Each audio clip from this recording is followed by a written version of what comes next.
জয় কুঞ্জ বিহারী।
वन्द्यहं श्रीगुरुं श्रीभूतभद्रं श्रीकृष्णांश्च श्रीरूपं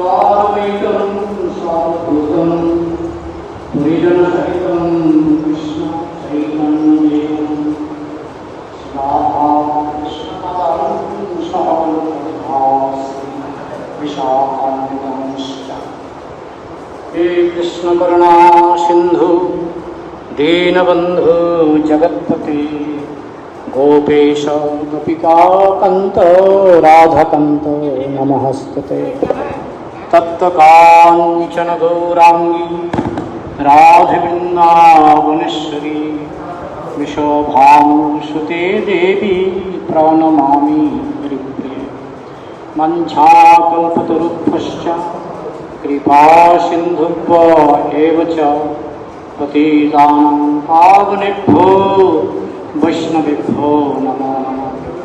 जय श्री कृष्ण चैतन्य प्रभु नित्यानंद श्री अद्वैत गदाधर शिवसादि गौरभक्तवृंद। हरे कृष्ण कृष्ण कृष्ण हरे हरे हरे राम राम राम हरे हरे। मुखं करोति वाचालं पंगं लंघयति गिरिं यत्कृपातमहं वन्दे श्रीगुरुं जगद्धारिणं परमानन्दमाधवं श्रीचैतन्यमीश्वरम्।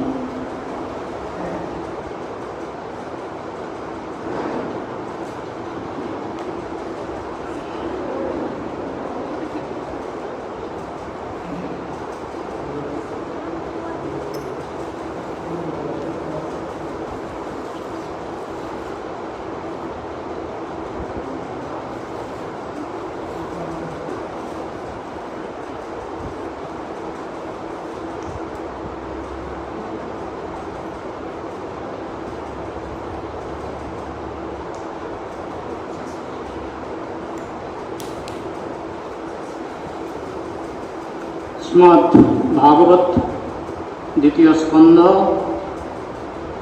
तृतीय अध्याय अध्याय नाम शुद्ध भक्ति हृदयर परिवर्तन 13 नम्बर श्लोक। सबाई आमार संगे संगे बोलुन। शौनक उवाच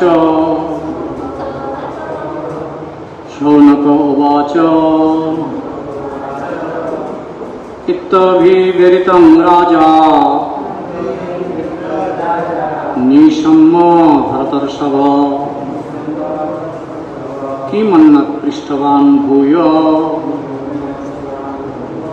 वयासुखी मृषिङ्कविम्। इत्तभिविरितं राजा निशम्य भरतर्षभ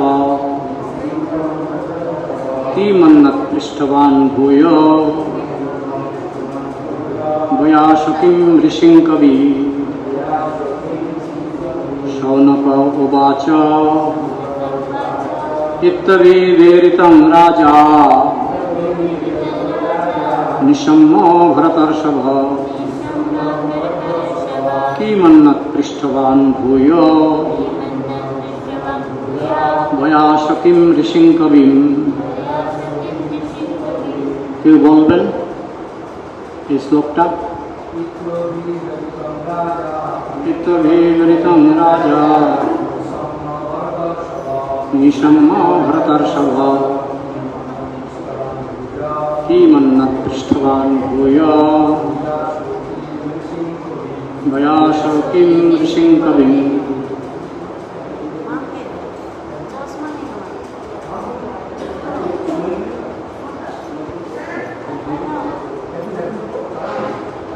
একজন মাতাজিদের মধ্যে একজন বলুন। শৌনক উবাচ ইত্তভিবিরিतं রাজা নিশম্য ভরতর্ষভ কিমন্নৎ পৃষ্ঠবাन् ভূয়। শব্দার্থ। শৌনক উবাচ, সবাই বলুন। শৌনক বললেন, ইতি এইভাবে, অভিবেরিতম যা কিছু বলা হয়েছে, রাজা রাজা নিশম্য শ্রবণ করে ভরত ঋষভ মহারাজ পরীক্ষিত কিম কি অন্যত অধিক পৃষ্ঠবান তার কাছে জিজ্ঞাসা করেছিলেন, ভূয় পুনরায় বয়াসকিম ব্যাসদেবের পুত্রকে, ঋষিম অভিজ্ঞ কবিম কাব্যময়। শিল প্রভুপাদকৃত অনুবাদ এবং তাৎপর্য। জয় শিল প্রভুপাদ কি। অনুবাদ। শৌনক বললেন, ব্যাসদেবের পুত্র শিল শুকদেব গোস্বামী ছিলেন একজন অতি বিদ্বান ঋষি এবং তিনি কাব্যের আকারে সবকিছু বর্ণনা করতে পারতেন।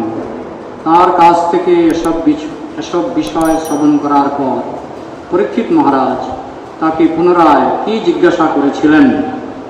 তাৎপর্য। ভগবানের শুদ্ধ ভক্তের সমস্ত দিব্য গুণাবলী আপনা থেকেই বিকশিত হয় এবং সেই সমস্ত গুণাবলীর কয়েকটি উল্লেখযোগ্য লক্ষণ হচ্ছে, তিনি দয়ালু, শান্ত, সত্যবাদী, সমদর্শী, ত্রুটিহীন, উদার, মৃদু, সূচি, অনাসক্ত, শুভাকাঙ্ক্ষী, সন্তুষ্ট, শ্রীকৃষ্ণে শরণাগত, লালসারহিত, সরল, স্থির, সংযত, মিতভোগ, প্রকৃতিস্থ, শিষ্ট, নিরহংকার, গম্ভীর, দয়ালু, মৌনী ভাবাপন্ন, কবি, দক্ষ এবং মৌন। শ্রী চৈতন্য চরিতামৃত গ্রন্থে কৃষ্ণদাস কবিরাজ গোস্বামী কর্তৃক বর্ণিত ভগবত ভক্তের এই 26টি প্রধান গুণের মধ্যে এখানে শিল শুকদেব গোস্বামী সম্বন্ধে কবিত্ব গুণটি বিশেষভাবে উল্লেখ করা হয়েছে। তিনি শ্রীমদ্ ভাগবতম শ্রবণ করে যেভাবে তা বর্ণনা করেছেন তা কবিত্বের সর্বশ্রেষ্ঠ নিদর্শন। তিনি ছিলেন আত্মতত্ত্ববেত্তা মহর্ষি, অর্থাৎ তিনি ছিলেন ঋষিদের মধ্যে কবি। কে যেন কথা বলছে, কথা বলো না। নমঃ বিষ্ণুপদায় কৃষ্ণপৃষ্ঠায় ভূতলে শ্রীমতে ভক্তিস্বরূপ দামোদর স্বামিনিতি নামিনে নমঃ সদ্ভক্তমনে মুনিপুরোদ্ভবায় চ প্রভুপাদবসৎপানি প্রচরণরতায় নমো আচার্যপাদায় নিতাই কৃপাপ্রদায়িনে গৌরকথা ধামদায় নগরগ্রামতারিণে নমঃ বিষ্ণুপদায় কৃষ্ণপৃষ্ঠায় ভূতলে শ্রীমতে ভক্তিচারু স্বামিনিতি নামিনে স্নিগ্ধ চেতঃ সুপ্रणत বাগ্মিনাম চ রসাপ্লুতম প্রভুপাদগত প্রাণম নৌমি ভক্তিচারু পদম। হরে কৃষ্ণ। তো আমাদের প্রভু আমাকে জগদীশ প্রভু আমাকে বলছিলেন এই শ্লোকটি থেকে আলোচনা করার জন্য। শ্রীমদ্ ভাগবতের দ্বিতীয় স্কন্ধের দ্বিতীয় অধ্যায়ের 13 নম্বর শ্লোক। তো এই অধ্যায়টির নাম হচ্ছে শুদ্ধ শুদ্ধ ভক্তি, হৃদয়ের পরিবর্তন। এখানে বক্তা হচ্ছেন সুত গোস্বামী। প্রথম যখন ভাগবত পাঠ হয়েছিল গঙ্গা তটে, পরীক্ষিত মহারাজ যখন ভাগবত শ্রবণ করছিলেন সুখদেব গোস্বামীর কাছ থেকে, তখন সুত গোস্বামী সেখানে উপস্থিত ছিলেন শ্রোতাদের মধ্যে। তিনি শ্রোতাদের মধ্যে বসেছিলেন এবং তার পিতা রোমহর্ষণ সুত সেখানে ছিলেন। পরবর্তীকালে শ্রীমদ্ ভাগবত পুনরায় পাঠ হয়েছিল, বিশেষভাবে এক যজ্ঞ অনুষ্ঠান হয়েছিল নৈমিষারণ্যে। 1000 বছরের যজ্ঞ ছিল। তো সেই যজ্ঞে প্রথম পাঠে বসেছিলেন রোমহর্ষণ সুত। তো সেখানেও হাজার হাজার মুনি ঋষি উপস্থিত ছিলেন নৈমিষারণ্যে। তো সেখানে যখন পাঠ শুরু হচ্ছিল সেই সময় বলরাম সেখানে উপস্থিত হয়েছিলেন। তো বলরামকে দেখে সবাই উঠে দাঁড়িয়েছিলেন, কারণ বলরাম ভগবান। বলরাম বলা হচ্ছে বর্ণমাত্র দেখে বিপরীত।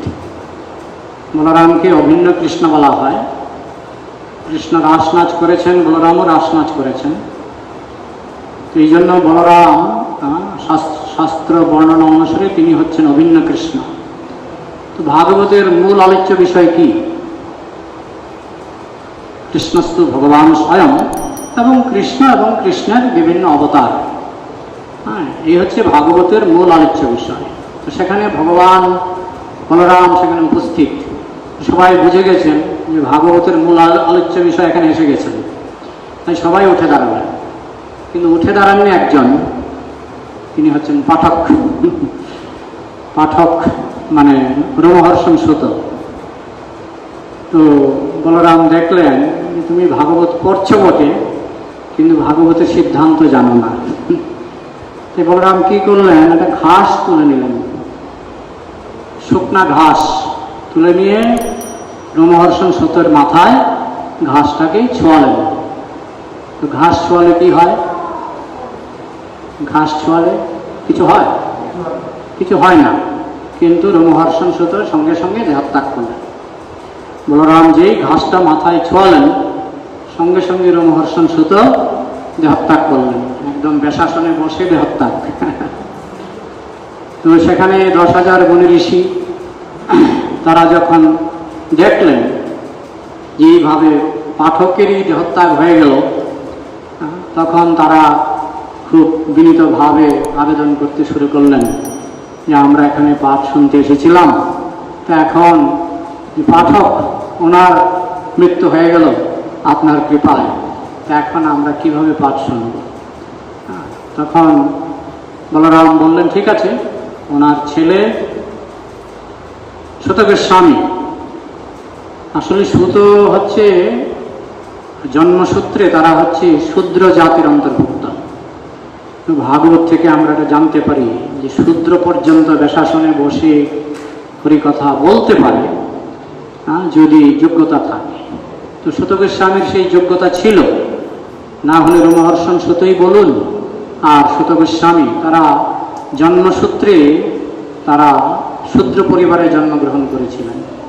কিন্তু যেহেতু তারা ছিলেন শুদ্ধ ভক্ত, বিশেষ করে বলরাম স্বয়ং তিনি রোমহর্ষণের পুত্র সুতকের স্বামীকে বেশাসনে বসার আদেশ করলেন। তো তখন সুতকের স্বামী বেশাসনে বসে তিনি হরিকথা বলতে শুরু করলেন। তো আজকের এই যে অধ্যায়টি, এই অধ্যায়টির বক্তা হচ্ছেন সুত গোস্বামী। দ্বিতীয়বার নৈমিষারণ্যে যে ভাগবত পাঠ হয়েছিল, তো সেই পাঠের একটি অংশ তিনি শুদ্ধ ভক্তি সম্পর্কে বর্ণনা করছেন। তা বর্ণনা করার আগে একটু ভূমিকা করেছেন যে কোন দেবতার উপাসনা করলে কি ফল পাওয়া যায়। যে ইন্দ্রের উপাসনা করলে আমাদের ভোগবিলাসের সুবিধা হবে, ইন্দ্রিয়গুলি মজবুত হবে। উমার উপাসনা করলে সুন্দরী স্ত্রী লাভ হবে। এইভাবে তিনি বিভিন্ন দেবদেবের নাম উল্লেখ করে করে কার উপাসনা করলে কি লাভ হয় সেগুলি তিনি বলেছেন। কিন্তু শেষে বললেন যে শুধুমাত্র কৃষ্ণ উপাসনা মানে সকল কামনা আছে, অকাম সর্বকাম বা আরেকটা হচ্ছে মোক্ষকাম।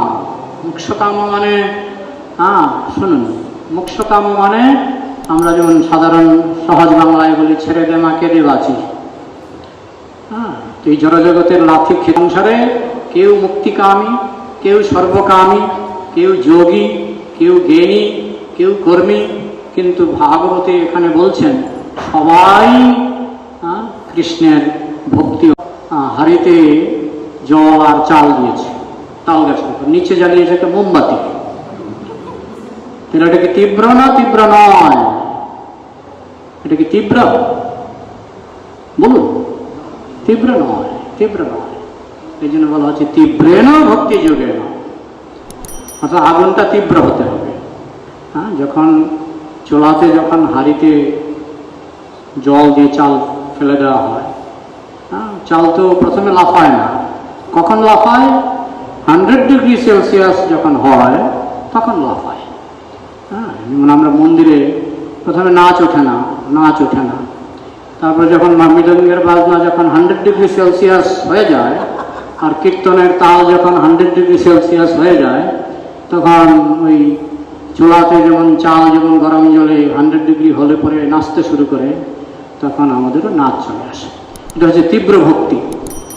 তীব্রেণ ভক্তি যোগেন যজেত পুরুষং পরম, পরম পুরুষ ভগবান শ্রীকৃষ্ণকে সকলেই ভজনা করতে পারে। কি নিষ্কাম, কি সর্বকামী, কি মুখ্যকামী, সকলেই ভজনা করতে পারে। এইভাবে তিনি শুদ্ধ ভক্তির সূচনা করে তিনি এই অধ্যায়টি বর্ণনা করছেন। তো আজকের শ্লোকটি আমাদের আলোচ্য। সেখানে সৌনক ঋষি শ্রোতাদের মধ্যে উপস্থিত ছিলেন। তিনি একটা প্রশ্ন উত্থাপন করেছেন। সৌনক বললেন, ব্যাসদেবের পুত্র ছিল শুকদেব গোস্বামী ছিলেন একজন অতি বিদ্বান ঋষি। তিনি তো গর্ভ থেকেই বিদ্বান, আপনারা জানেন। 16 বছর পর্যন্ত মাতৃগর্ভে ছিলেন, বেরোতে চাইছিলেন না। তার কারণ তার ভয় যে বেরোলেই মায়া ধরবে। তখন তার পিতা কৃষ্ণদ্বৈপায়ন বেদব্যাস কৃষ্ণের সঙ্গে সাক্ষাৎ করলেন যে আমার সন্তান তো বেরোতে চাইছে না। তখন কৃষ্ণ আসলেন। কৃষ্ণ এসে বললেন, এই তুমি কেন বেরোচ্ছ না? তখন গর্ভ থেকে সুখদেব গোস্বামী উত্তর দিলেন, আমি যদি ভূমিষ্ঠ হই তা আমাকে তো মায়া ধরবে। কৃষ্ণ বললেন, না, এই সংসারে একটা বস্তু আছে, যে বস্তুর সংস্পর্শে থাকলে তোমাকে মায়া ধরবে না। সেটা হচ্ছে শ্রীমদ্ ভাগবত অমৃত। শ্রীমদ্ ভাগবত অমৃতের সংস্পর্শে যদি তুমি থাকো তাহলে তোমাকে আর মায়া ধরবে না। তো কৃষ্ণের কাছ থেকে আশ্বাসবাণী লাভ করে সুখদেব গোস্বামী ভূমিষ্ঠ হলেন। ভূমিষ্ঠ হয়ে সঙ্গে সঙ্গে সন্ন্যাস, মানে সঙ্গে সঙ্গে গৃহত্যাগ। তার বাবা যদিও পেছনে পেছনে দৌড়েছিলেন, কিন্তু কোনো লাভ হয়নি। শেষ পর্যন্ত তিনি ওই পরীক্ষিত মহারাজের সঙ্গে সাক্ষাৎ করলেন গঙ্গা তটে। এখানে বলা হচ্ছে তিনি ছিলেন একজন পরম বিদ্বান, গর্ভ থেকেই বিদ্বান, এবং তিনি কাব্যের আকারে সবকিছু বর্ণনা করতে পারতেন। কবি। বৈষ্ণবের মোট লক্ষণ হচ্ছে, আসলে ভগবানের যা যা লক্ষণ, সেই লক্ষণগুলি কিঞ্চিত পরিমাণে বৈষ্ণবের মধ্যে চলে আসে। ভগবানের লক্ষণ হচ্ছে 64টি, 64 কলা। বলা হয় ভগবানের মধ্যে রয়েছে 64 কলা, বৈষ্ণবের মধ্যেও 64 কলা, বিন্দু পরিমাণে। বিন্দু বিন্দু খুব অল্প পরিমাণে চলে আসে। যদিও বলা হয় কৃষ্ণের 4খানা কলা আছে, এটা কারণ নেই, এমনকি নারায়ণেরও নেই। কিন্তু কিঞ্চিত, যেমন রূপমাধুর্য। কৃষ্ণের একটি বৈশিষ্ট্য হচ্ছে রূপমাধুর্য, রূপ। তো সেই রূপ নারায়ণের আছে, কিন্তু কৃষ্ণের মতো নাই। এইভাবে কৃষ্ণের যে 64 কলা, কৃষ্ণ হচ্ছে একটা, প্রভুপাদ বলছেন, এটা সোনার খনির মতো। তো সেখান থেকে এক কণা সোনা যদি আমরা নিই, তো সেখানে সোনার লক্ষণ কম বেশি থাকে, তাই না? অনেক সময় কি হয়, পূর্ণের সঙ্গে অংশের মিল থাকে, আবার গরমিলও থাকে। যেমন সমুদ্রটা হচ্ছে পূর্ণ, সেখান থেকে আপনি 1 ফোঁটা জল নেন, তো সমুদ্রের জল নোনতা এবং 1 ফোঁটা জল নোনতা, মিল আছে, আবার গরমিলও আছে। আমি যদি বলি সমুদ্রের মধ্যে তিমি মাছ থাকে, তো 1 ফোঁটা জলে তিমি মাছ আছে? নেই। সমুদ্রের জলে জাহাজ চলে, 1 ফোঁটা জলে জাহাজ চলে? নেই, চলে না। মিল আছে, গরমিল আছে। তো কৃষ্ণের সঙ্গে আমাদের মিল আছে আর গরমিল আছে। তো কিছু কিছু লোক প্রভুপাদের কাছে এসে বলতেন, আই এম গড, আমি ভগবান। প্রভুপাদ বলতেন, তুমি যদি নিজেকে ভগবান বলেই মনে করো, কমপক্ষে তুমি মনে করো যে তুমি ছোট্ট ভগবান, ক্ষুদ্র ভগবান। তোমার যদি ভগবান হওয়ারই ইচ্ছা হয়, তাহলে অন্তত পক্ষে তুমি ভাবো যে তুমি ছোট্ট ভগবান, তুমি ভগবানের একটা টুকরা। যেমন চুম্বকের একটা টুকরা, হ্যাঁ, মনে করুন একটা পাহাড় আছে, চুম্বকের পাহাড়, সেখান থেকে আপনি 100 গ্রাম চুম্বক নিয়ে আসলেন, হ্যাঁ, তো সেটা তো লোহাকে আকর্ষণ করবে, করবে তো, হ্যাঁ। তো চুম্বকের যা যা লক্ষণ, সেই 100 গ্রাম চুম্বকের পাহাড়ের কাছে আপনি যদি একটা যেমন বারমুড়া ট্রাঙ্গেল, আপনার নাম শুনেছেন? বারমুড়া ট্রাঙ্গেল নাম শোনেননি? আরে এত বড় বিখ্যাত বারমুড়া ট্রায়াঙ্গেল, সেই এটা খুব সম্ভবত আটলান্টিক মহাসাগরে কিংবা প্রশান্ত মহাসাগরে একটা পাহাড় আছে, চুম্বকের পাহাড়। তো সেখান দিয়ে যখন এরোপ্লেন যায়, চুম্বক এরোপ্লেনটাকে টেনে নিয়ে মানে ফেলে দেয় সমুদ্রের মধ্যে। সেখান দিয়ে যখন জাহাজ যায়, ওই চুম্বক জাহাজটাকে, জাহাজের মধ্যে অনেক লোহা থাকে, চুম্বক জাহাজটাকে টেনে একেবারে জলের নিচে ডুবিয়ে দেয়। ওই জন্য জাহাজ বা এরোপ্লেন যখন যায়, ওই বারমুড়া ট্রায়াঙ্গেল যে এলাকাটা, ওই দিক দিয়ে নিষেধ আছে, যায় না ওই দিক দিয়ে। তো সেখান থেকে যদি এক টুকরা চুম্বক আপনি নিয়ে আসেন, তাহলে সেই চুম্বকটা তো লোহাকে আকর্ষণ করবে। একটা লোহা, চুম্বকের পাহাড় থেকে যদি এক টুকরা চুম্বক আপনি আনেন, সেটা তো লোহাকে আকর্ষণ করবে, হ্যাঁ। কিন্তু তার উপরে যদি আপনি 10 কেজি মাটি চাপা দেন, 10 কেজি মাটি চাপা দেন, তাহলে কি লোহা আকৃষ্ট হবে? হবে না। তাহলে 10 কেজি মাটি দূর করতে হবে। তা আমরা হচ্ছে চুম্বকের টুকরা, কৃষ্ণ হচ্ছেন সর্বাকর্ষক চুম্বক, সবাইকে আকর্ষণ করছেন, কংস থেকে শুরু করে সবাইকে আকর্ষণ করছেন কৃষ্ণ, সর্বাকর্ষক মহাচুম্বক, হ্যাঁ। আর আমরা হচ্ছে সেই চুম্বকের একটা কণা, কিন্তু আমাদের মধ্যে এখন কুইন্টাল কুইন্টাল মায়ার মাটির যে আস্তরণ, সেটা আমাদের মধ্যে এখন চাপা পড়েছে। তো যার ফলে চুম্বকের গুণাবলী আর দেখা যাচ্ছে না। ওই মায়ার মাটি যদি দূর করা যায়, তাহলে চুম্বকের সব গুণ বেরোবে, অর্থাৎ কৃষ্ণের যে 64টি গুণ, তার বেশিরভাগ বৈষ্ণবের মধ্যে প্রকাশিত হবে। তার মধ্যে কৃষ্ণদাস কবিরাজ গোস্বামী বলছেন যে বিশেষ করে 26টি গুণ, 26টি গুণ চৈতন্য চরিতামৃতে কৃষ্ণদাস কবিরাজ গোস্বামী বর্ণনা করেছেন, যে 26টি গুণ একজন শুদ্ধ বৈষ্ণবের ব্যবহারে, মনের মধ্যে, তার আচরণে প্রকাশ পায়। সেই সব গুণ হয় বৈষ্ণব লক্ষণ। সব কহা না যায় করি দিক দর্শন। সব কহা না যায় মানে 64টি তো আর বলা যাবে না। কৃষ্ণের মধ্যে যে 64 গুণ আছে, সেগুলি তো বৈষ্ণবের মধ্যে প্রকাশ হয়, কিন্তু খুবই ক্ষুদ্র পরিমাণে, আর সব বর্ণনা করতে গেলে অনেক সময় লেগে যাবে। তাই বলছেন সেই সব গুণ হয় বৈষ্ণব লক্ষণ, সব কহা না যায় করি দিক দর্শন। একটু ইঙ্গিত দিচ্ছি, কৃপাল একটা লক্ষণ হচ্ছে কৃপাল। না হলে দেখুন ছিল প্রভুপাদ, তিনি বৃদ্ধ বয়সে মাঝে মধ্যে অনেক সময়, যখন আমার বয়স তো বেশি না, আমার এখন 60 বছর বয়স, তো এখনো যখন দূর থেকে নিমন্ত্রণ আসে, আমি অনেক সময় আমার যেতে একটু চিন্তা হয় যে এত দূরে যাব। আর ছিল প্রভুপাদ তার 70 বছর বয়সে তিনি 14-15 বার পৃথিবী পর্যটন করেছেন। হ্যাঁ, হার্ট অ্যাটাক হলেও তিনি 2 বার হার্ট অ্যাটাক, 1 বার ব্রেন স্ট্রোক, কোনো কিছুতেই তিনি হার মানেননি। হ্যাঁ, তো এটা কিসের জন্য? দয়া, কৃপা, কৃপা। যে সারা পৃথিবী জুড়ে মানুষ কৃষ্ণকে ভুলে তারা মায়ার লাথি খাচ্ছে, তাই ছিল প্রভুপাদের দয়া হলো।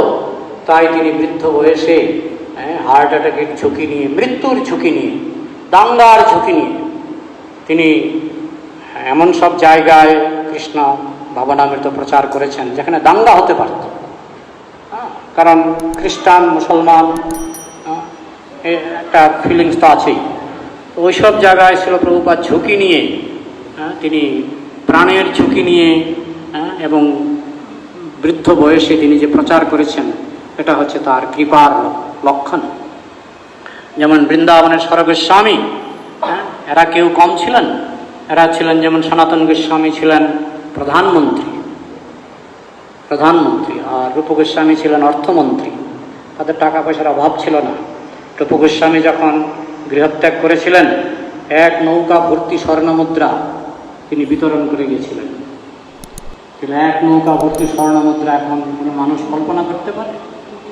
একটা নৌকা ভর্তি স্বর্ণমুদ্রা রূপ গোস্বামীর ছিল, সেইগুলি তিনি বিতরণ করে তিনি গৃহত্যাগ করেছিলেন।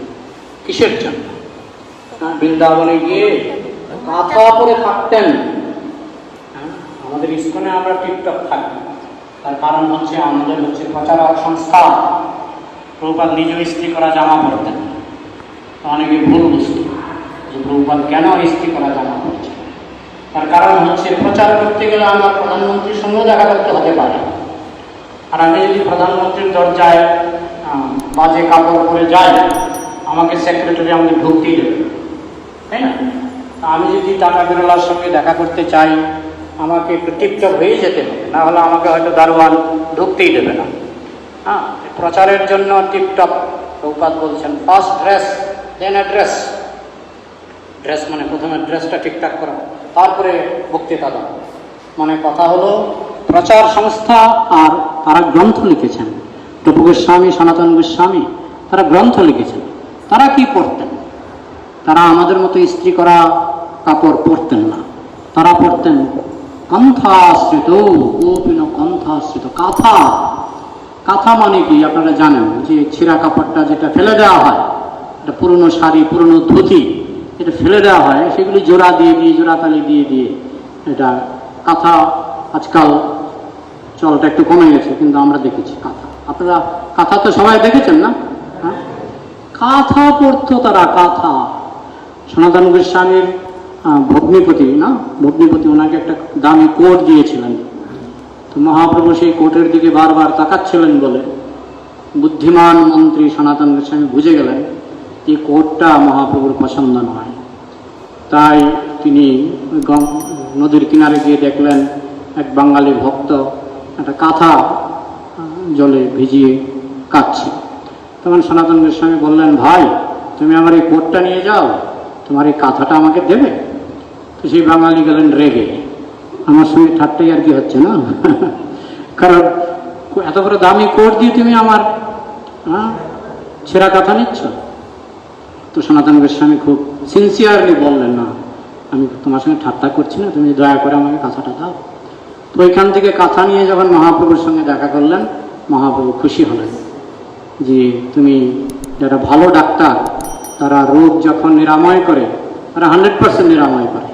এমন নয় যে 99% নিরাময় করে 1% রেখে দিল, তা নয়।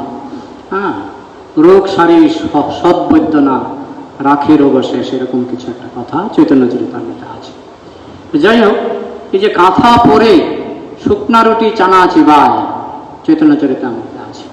শুকনা রুটি, তারা ভিক্ষা করতে যেতেন, 3-4 ঘর ভিক্ষা করে চলে আসতেন, সেখান থেকে শুকনা রুটি। একবার চিন্তা করুন যে একজন মন্ত্রী, অর্থমন্ত্রী আর প্রধানমন্ত্রী শুকনা রুটি খেয়ে চানা, ওই ঘোড়া বৃন্দাবনে অনেক ঘোড়া আছে, সেখানে চানা পাওয়া যায়, তো চানা আর শুকনা রুটি খেয়ে তারা তাদের জীবন কাটিয়েছেন, কিন্তু আনন্দে ছিলেন, দিব্য আনন্দে ছিলেন।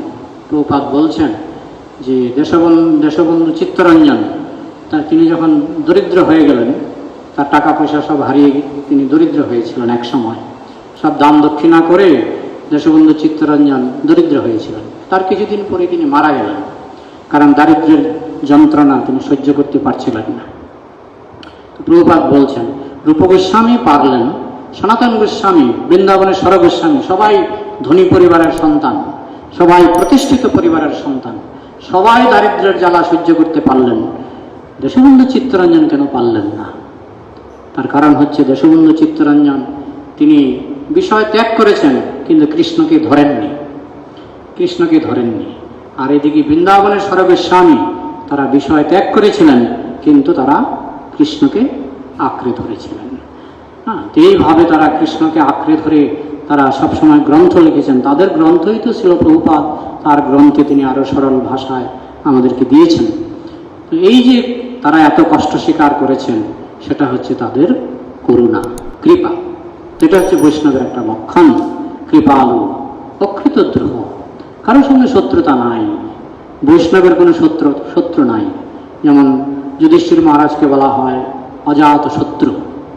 অজাতশত্রু হলে যুদ্ধ করলেন কেন? না, দুর্যোধন শত্রুতা করছে। যুধিষ্ঠির তো বলছিল না আমাকে 5খানা গ্রাম দাও, 5খানা গ্রাম হলেই চলবে, কিন্তু নিজের পিতৃ সম্পত্তি, সেখান থেকে নিজের সম্পত্তি থেকে 5খানা গ্রাম চেয়েছিলেন। বৈষ্ণব শান্তিপ্রিয়, তারা কারোর সঙ্গে শত্রুতা করে না, তারা চেষ্টা করে অ্যাডজাস্ট করে চলার জন্য। কিন্তু শত্রুতা করে যারা অভক্ত তারা শত্রুতা করে। তো যার জন্য অনেক সময় অন্যায়ের প্রতিবাদ করার জন্য অর্জুনকে যুদ্ধ করতে হয়েছিল। বৈষ্ণবদের অনেক সময় যুদ্ধে অংশগ্রহণ করতে হয়। কৃপালু অকৃতদ্রুহ সত্য সার, তারা জানেন জগতের সার সত্য কি। বলুন তো, জগতের সার সত্য কি? কৃষ্ণস্তু ভগবান স্বয়ং, তার সেবা করতে হবে, আমরা তার সেবক, তার সেবা করতে হবে, এটাই হচ্ছে সার বস্তু, সার কথা। তো বৈষ্ণবরা পরম সত্যকে জানেন, পরম সত্যের সেবা করেন, তাই সত্য সার। সম, তাদের চোখে সবাই সমান, শূদ্র ব্রাহ্মণ, পণ্ডিতা সমদর্শিনা, নারী পুরুষ, তারা কখনো দেখেন না যে ওইটা মানুষ, ওইটা পশুকে কেটে খাও। যারা অবৈষ্ণব তারা বলে জীবে প্রেম করো, তো মাছ তো একটা জীব, ছাগল একটা জীব, তো জীবে প্রেম যখন বলা হচ্ছে তো ছাগলকে তো ভালোবাসতে হবে। না, আমরা মাছ ভালোবাসি বলে মাছ খাই তারা, তাই না? মাছ ভালোবাসে, মাছ খায়। আরে ভালোবাসা মানে তাকে হত্যা না করা, তাকে হত্যা না করা, এই হচ্ছে জীবের প্রেম। মহাপ্রভু জীবের প্রেমের শিক্ষা দিয়েছেন, কিন্তু যেহেতু তিনি বৈষ্ণব ধর্ম শিখিয়েছেন তাই বলা হচ্ছে সবার প্রতি সমদর্শী। একটা মানুষকে যেমন হত্যা করা যায় না, একটা মাছকেও হত্যা করা যায় না। আপনারা বিদুরের মোবাইল সব অফ করে রাখুন। বিদুরের পূর্বজন্মের কাহিনী হয়তো শুনেছেন। তিনি এক সময় কি ছিলেন? মণ্ডূপমুনি। এক সময় কোনো না কোনো জন্মে তো তিনি একটা পিঁপড়াকে একটা পোকা ছোট্ট, তিনি একটা কাঠি দিয়ে পিঁপড়ার পেছন দিকে ঢুকিয়েছিলেন। তো মৃত্যুর পর তাকে যমরাজ নিয়ে গেল, যমরাজ নিয়ে যমদূত তাকে নিয়ে গেল, যমদূত নিয়ে সেখানে ওই শুল তো আপনারা জানেন আগের দিনে রাজারা ব্যবহার করতো শাস্তি দেওয়ার জন্য। তো মণ্ডপ মুনিকে বললেন যে শুলের উপর তুমি বসো। বলে কেন? মণ্ডপ মুনি আবার আর্গুমেন্ট, যমরাজের সঙ্গে তিনি আবার আর্গুমেন্ট শুরু করলেন যে কেন বসবো? বলছি তোমার যখন 7-8 বছর বয়স, তখন তুমি একটা পোকার পেছনে একটা কাঠি ঢুকিয়েছিলে, তো তার শাস্তি। তো একটা মানুষকে যদি আমি কষ্ট দিতাম তাহলে শুলে বসলাম, ঠিক আছে। একটা পোকাকে কষ্ট দিয়েছি, তার জন্য আমাকে শুলে বসতে হবে? পোকা মানুষ সমান, পোকার মানুষ সমান, একটা পিঁপড়া আর একটা মানুষ সমান। এই হচ্ছে বৈষ্ণবের দর্শন। যমরাজ মহাজন বৈষ্ণব, তিনি জানেন একটা পোকাকে কষ্ট দেওয়া যেমন অন্যায়, একটা মানুষকে কষ্ট দেওয়া যেমন অন্যায়, একটা পোকাকে কষ্ট দেওয়া তেমনি অন্যায়। না হলে মণ্ডপ মুনিকে তিনি কেন শুলে চড়াবেন? যাই হোক, মণ্ডপ মুনিও অভিশাপ দিয়েছিলেন, সে বিরাট কাহিনী আছে। তো এখানে লক্ষণ হচ্ছে যে বৈষ্ণবের একটি বিশেষ লক্ষণ হচ্ছে পোকামাকড়কেও তারা হত্যা করে না পারতপক্ষে। অ্যাক্সিডেন্টালি অনিচ্ছাকৃত হত্যা অনেক সময় হতে পারে, সেই জন্য প্রায়শ্চিত্তের বিধান শাস্ত্রে আছে। সত্য সাহার সম, কৃপালু অকৃতদ্রোহ, সত্য সাহার সম, নির্দোষ। বৈষ্ণবের দোষ খুঁজে পাওয়া কঠিন। এরা শুদ্ধ বৈষ্ণব, যেমন আমাদের প্রভুপাদের দোষ খুঁজতে চাইতেন, সেই বিজনেসম্যানের নামটা ভুলে গেলাম। বলছেন আমি খুব চেষ্টা করলাম প্রভুপাদের আচরণে দোষ খুঁজে পাওয়ার জন্য, কিন্তু বহু চেষ্টা করেও আমি একটা দোষ খুঁজে পেলাম না ওনার আচরণে। বৈষ্ণবের আচরণে দোষ খোঁজা খুব কঠিন, দোষ খুঁজে পাওয়া যায় না। শুদ্ধ বৈষ্ণব নির্দোষ। বদান্য মানে উদার, যেমন চৈতন্য মহাপ্রভু নমো মহাবদান্নায়, তিনি সবচেয়ে উদার। তো বৈষ্ণব তো এই লক্ষণগুলি পাবে, হ্যাঁ, সবাইকে কৃষ্ণ ভক্তি দিতে হবে, হ্যাঁ, শুধু ভারতবাসীকে নয়, সারা পৃথিবীর সবাইকে দিতে হবে। হ্যাঁ, এবং হিন্দু, মুসলমান, খ্রিস্টান, মুসলমানকেও বৈষ্ণব বানাতে হবে। প্রভুপাদ বলছিলেন যে পাকিস্তান থাকবে না, সব হিন্দু হয়ে যাবে, মানে সনাতন হয়ে যাবে। আসছে আগামী 10,000 বছরে সব সনাতন হবে। হ্যাঁ, তো এইভাবে বৈষ্ণব প্রভুপাদ শুধু নিজের দেশের কথা চিন্তা করেননি, তিনি আমেরিকায় কেন গেলেন, সারা পৃথিবী 14-15 বার কেন পর্যটন করলেন? কারণ তিনি উদার। বসুধৈব কুটুম্বকম, পৃথিবীর সবাই আমার কুটুম্ব, আমার আত্মীয়। এই হচ্ছে বৈষ্ণব। তাহলে কৃপালু, অকৃতদ্রোহ, সত্যসার সম, নির্দোষ, বদান্য মানে উদার, মৃদু, কর্কশ নন, খুব মাইল্ড। বৈষ্ণব কর্কশ হন না। এটা প্রথম পরীক্ষা হবে বাড়িতে, বিশেষ করে যারা গৃহস্থ বৈষ্ণব, স্বামী স্ত্রী। অনেক সময় স্বামী খুব কড়া কড়া কথা বলে স্ত্রীকে, আবার স্ত্রীও অনেক সময় জ্বালামুখী হয়ে যায়। তো সেখানে ভালো ট্রেনিং নেওয়ার একটা চান্স আছে। মৃদু, খুব ঠান্ডা গলায় স্বামী স্ত্রীকে বোঝাবে, স্ত্রী খুব ঠান্ডা গলায় স্বামীকে বোঝাবে, যদি মতানৈক্য হয়। আর বাইরে সবার সঙ্গেই মৃদু, কর্কশ নন। বৈষ্ণব কখনো কর্কশ নন। কৃপাল, কৃতদ্রোহ, সত্যসার সম, নির্দোষ, বদান্য, মৃদু, শুচি, খুব পরিষ্কার পরিচ্ছন্ন, খুব পরিষ্কার পরিচ্ছন্ন। যেমন আমাদের ইস্কন মঠে দেখবেন ভক্তরা প্রতিদিন ধোয়া কাপড়। গতকালকের কাপড় তো দূরের কথা, অনেক সময় সকালে একটা ধোয়া কাপড়, বিকালে একটা ধোয়া কাপড়। শ্রীমৎ জয়পতাকা স্বামী মহারাজ বলছেন, আমি একটা বাড়িতে গেলাম, দেখি খাটের নিচে মাকড়সা, খাটের নিচে আবর্জনা। তার মানে বৈষ্ণবের খাটের নিচটা হবে খাটের উপরের মতো। খাটের উপরটা যেমন পরিষ্কার, খাটের নিচটাও সেরকম পরিষ্কার। শ্রীল প্রভুপাদকে একজন বলছেন, প্রভুপাদ আমার ঘরে ইঁদুর হয়ে গেছে। বলছে, তুমি নোংরা, তুমি নোংরা। যে ঘরে আমি একবার এক বৈষ্ণবের ঘরে ছিলাম, আমার এখনো মনে পড়ে, 5 মিনিট পরে পরে একটা বালতি নিয়ে আসে, সারাটা ঘর মুছে, খাটের নিচটা মুছে তারপরে চলে যায়। আমি বললাম, বাবা রে বাবা। একটু পরে পরে একটা বালতি আর একটা ন্যাকড়া নিয়ে আসে, সারাটা ঘর মুছে, খাটের নিচ পর্যন্ত মুছে। দেখলাম এই হচ্ছে শুচি, খুব পরিষ্কার পরিচ্ছন্ন। ওই ঘরে না জন্মাবে আরশোলা, না জন্মাবে ইঁদুর। হ্যাঁ, আর ওই মাকড়সা হওয়ার 10 মাস আগেই যদি আমি পরিষ্কার রাখি, তাহলে মাকড়সা কি করে জন্মাবে, তাই না? অনেক সময় ঘরের ভিতরে অনেকের এগুলো নজর দেওয়া উচিত। ঘরের ভিতরে ফ্যানের দিকে তাকালে দেখবেন বেশ একেবারে ময়লা পড়ে গেছে অনেক। তো এইগুলিও নজর রাখতে হবে। বৈষ্ণবের একটা বৈশিষ্ট্য হচ্ছে অতি পরিষ্কার। দিনে 2-3 বার যে তারা স্নান করে, কেন? কারণ দেহটাকে পরিষ্কার রাখতে হবে, হরিনামের মাধ্যমে মন পরিষ্কার রাখতে হবে, হরিকথার মাধ্যমে মন পরিষ্কার রাখতে হবে, হৃদয় পরিষ্কার রাখতে হবে, দেহ মন গৃহ সব পরিষ্কার, শুচি, নির্দোষ, বদান্য, মৃদু, শুচি, অকিঞ্চন। অকিঞ্চন শুদ্ধ বৈষ্ণব, তিনি ওই সঞ্চয় অবিলাসী নন। আমার যেটুকু না হলেই নয়, আমার যেটুকু না হলেই নয়, আমার একটু ডাল ভাত দরকার, একটু অন্ন বস্ত্র দরকার, যথেষ্ট, তাতেই খুশি। যেমন ছিল প্রভুপাদের পিতা, তিনি কাপড়ের দোকান ছিল, তিনি ইচ্ছা করলে বহু টাকার মালিক হতে পারতেন, কিন্তু তিনি 2টো কাপড় বিক্রি হলে চলে আসতেন। 2টো কাপড় বিক্রি হলেই দোকান বন্ধ করে চলে আসতেন। কারণ প্রতিদিন, কারণ তিনি হিসাব করতেন, আমার 1 লিটার দুধ দরকার, আর আমার এত কেজি চাল দরকার, এতটুকু ডাল দরকার, একটু সবজি দরকার। আর বাকি সময়টা তিনি ওই দোকান বন্ধ করে বাড়িতে গিয়ে চৈতন্য চরিতামৃত খুলে বসতেন। ছিল প্রভুপাদ, তিনি শুদ্ধ ভক্তের সন্তান। তো এইভাবে অকিঞ্চন, সঞ্চয় অবিলাসী নন, কৃষ্ণ যা দিয়েছেন তা নিয়েই সন্তুষ্ট। শুচি, অকিঞ্চন। তারপর সর্বোপকার, সবার উপকারই করবেন, কারো অপকার করবেন না। শান্ত, কোনো সময় চঞ্চল হবেন না, শান্ত।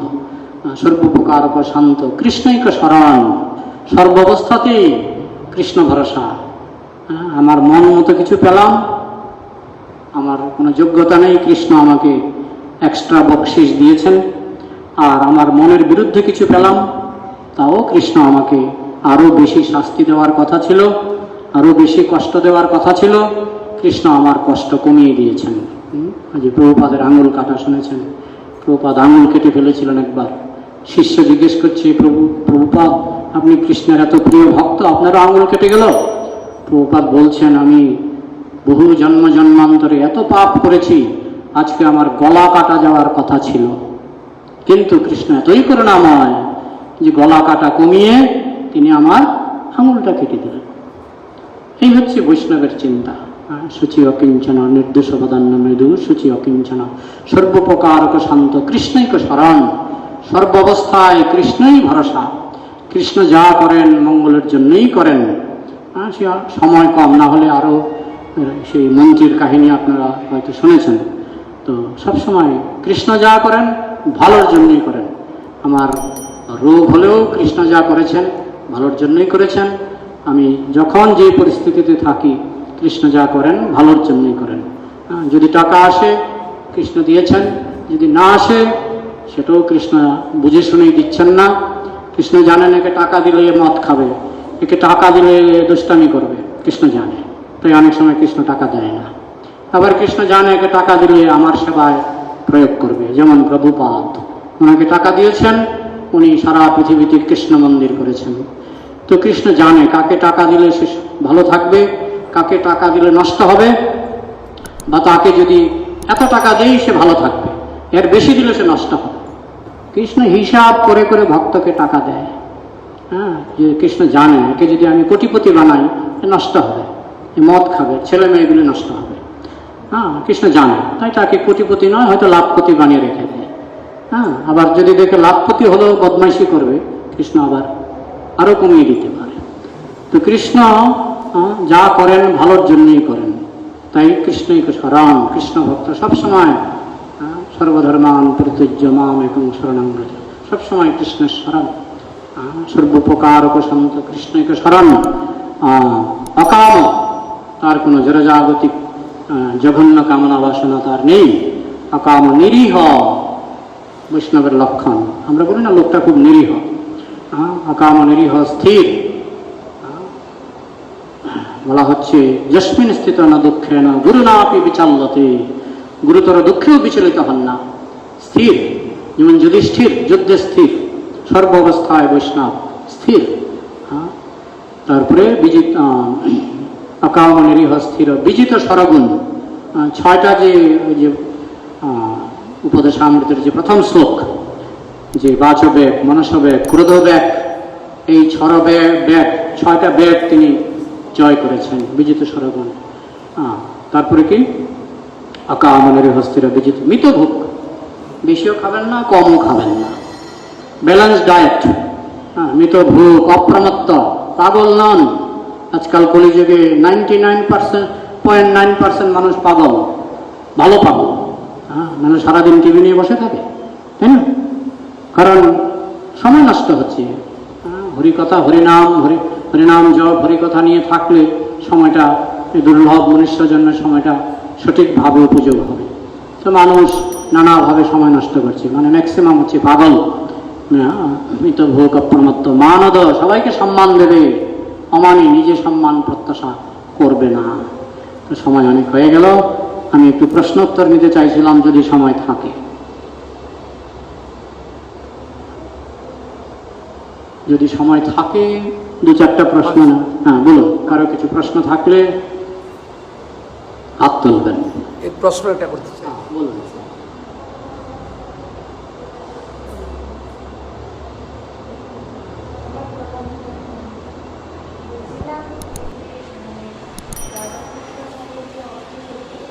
জোরে বলবেন, আমি আবার বয়স জোরে বলে, জোরে বলে।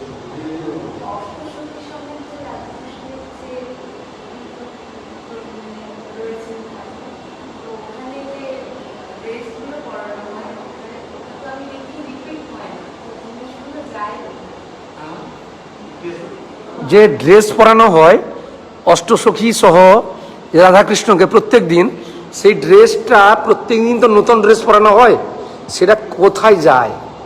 সেগুলি বিক্রি হয়, পুরনো হয়ে গেলে বিক্রি হয় নাকি। এখানে সাইনবোর্ড আছে তো, রাধা মাধবের পুরনো ড্রেস পাওয়া যায়, এই মন্দিরের পেছন দিকে একটা সাইনবোর্ড আমি দেখেছি। এগুলো বিক্রি হয়, অনেক ভক্ত এগুলি কিনে নিয়ে চলে যায়। ঠিক আছে, হ্যাঁ, না আলোচ্য বিষয়ে প্রশ্ন থাকলে আরও খুশি হব।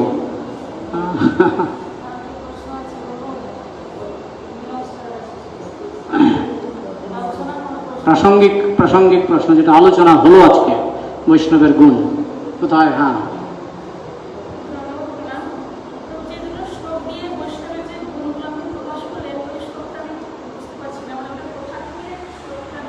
এটা চৈতন্য চরিতামৃত থেকে। হ্যাঁ, আমি দিয়ে দেবো, আমি পাঠের পরে দিয়ে দেবো। আর কোনো? হ্যাঁ, বলুন।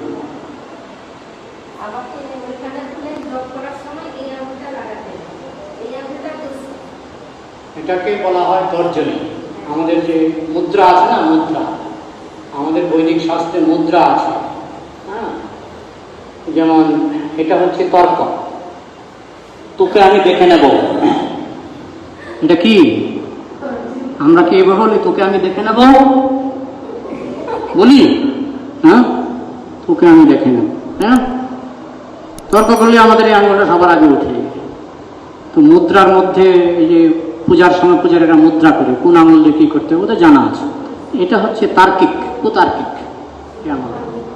তো ভগবানের যার সরল বিশ্বাস, কুতর্ক আউট। বোঝা গেল? হরে কৃষ্ণ।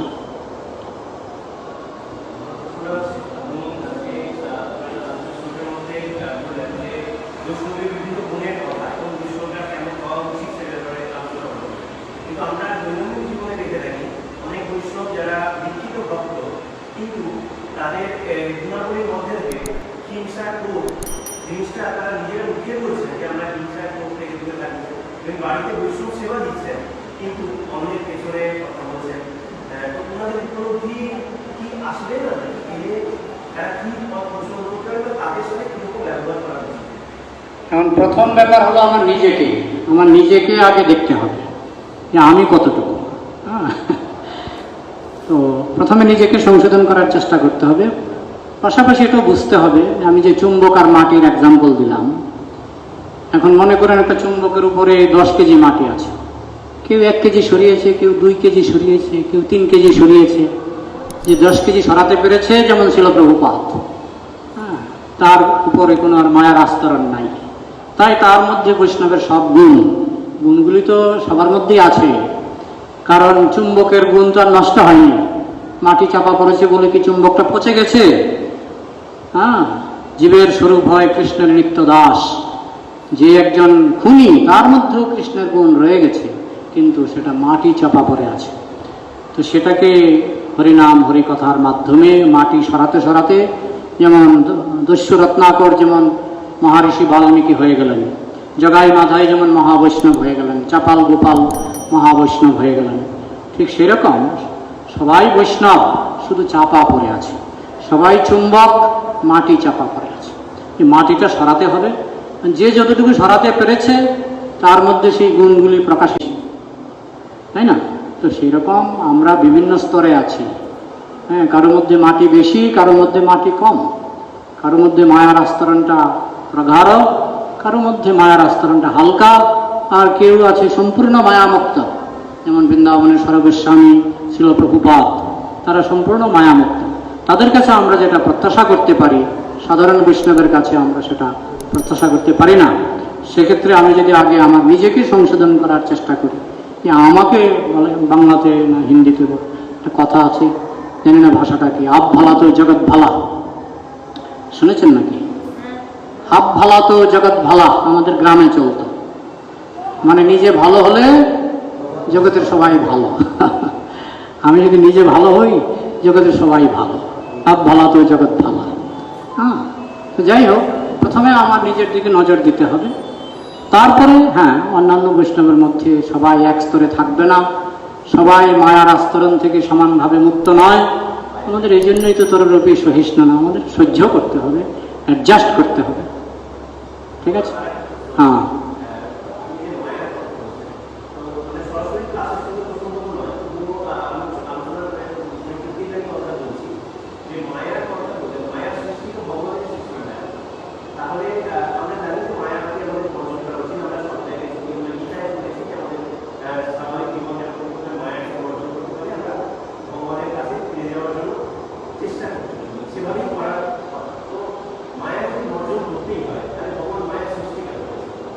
সরকার পুলিশ কেন পুলিশ ডিপার্টমেন্ট কেন বানিয়েছেন সরকার?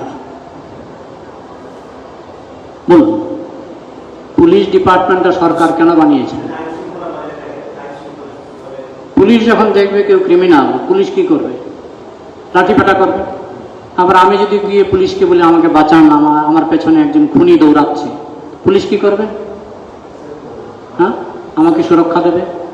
তাহলে পুলিশ আমাকে লাঠিপেটা করছে না, আমি যখন বলছি আমার পেছনে একজন খুনি আসছে আমাকে বাঁচান, পুলিশ আমাকে তো লাঠিপেটা করছে না, কিন্তু যে খুনিকে ধরবে লাঠিপেটা তো করবে, তাই না?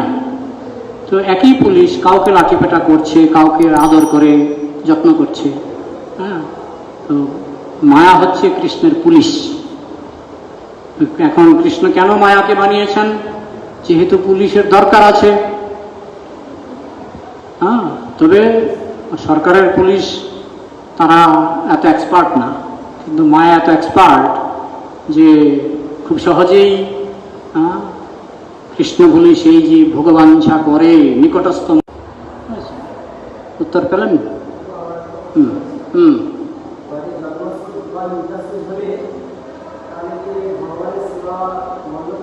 বুঝতে পারছি না।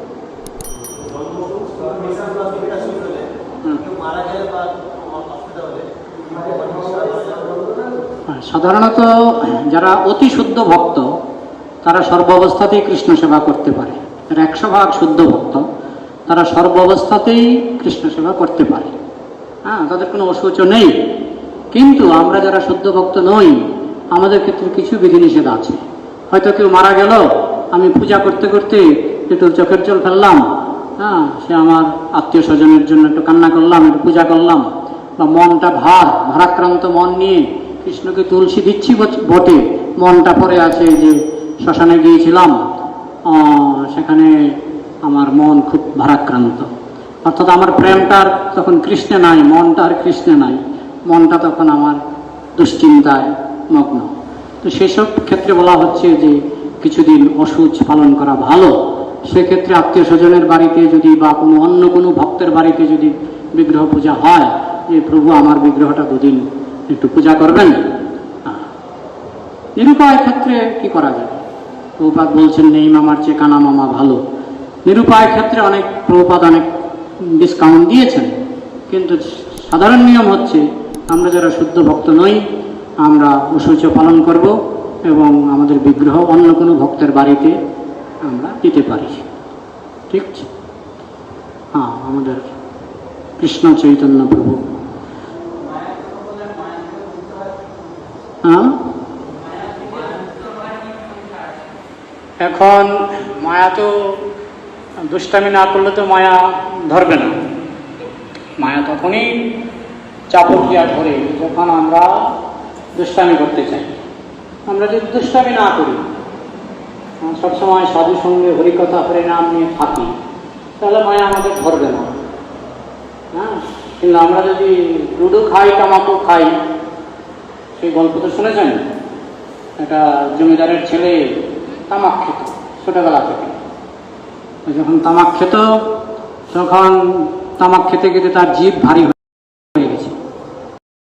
অনেক সময় পান তামাক খেলে জিভ উচ্চারণ হয়ে যায়, নষ্ট হয়ে যায়। তো ডাক্তারের কাছে নিয়ে গেছে। ডাক্তার বলছে একে কাজ করুন, একে তামাক খেতে দেবেন না, একে কিছু দুধ খাওয়ান, ডেইলি ভালো করে 1 লিটার দুধ খাওয়াবেন। তো ছেলে বেরিয়ে এসে বলছে, বাবা আমি দুধও খাবো তামাকও খাবো। দুধও খাবো মানে দুধও খাবো তামাকও। তো ডাক্তার বলছে এর রোগ জন্ম ভালো হবে না। দুধও খাবে তামাকও খাবে, এর রোগ জন্ম ভালো হবে না। আমরা যদি মনে করি আমরা কৃষ্ণ ভক্ত হব আবার দুষ্টামিও করব, ও জন্মেও কৃষ্ণ ভক্তি লাভ হবে না। বহু জন্ম করে যদি শ্রবণ কীর্তন তবু তো না পায় কৃষ্ণ পদে প্রেম ধন। বহু জন্ম শ্রবণ কীর্তন করেও লাভ হবে না যদি